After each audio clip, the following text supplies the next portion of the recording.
When I saw you standing there under the stars, I knew it wouldn't be. Wahai Aris Pratama, Iya Pak.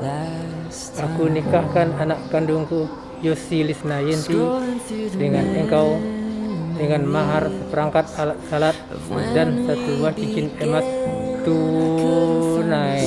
Aku terima menikahi anak kandung Bapak Yosi Lisnayanti dengan maharnya seperangkat alat sholat dan satu cincin emas tunai. There's a beauty that guides us like a fire in the night as the sun shines upon each new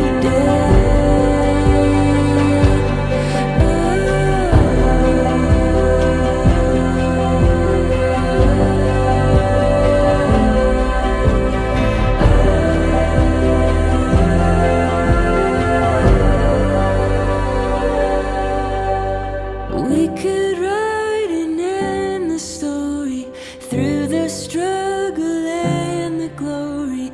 By your side, I will stay. We will never fade away. We could say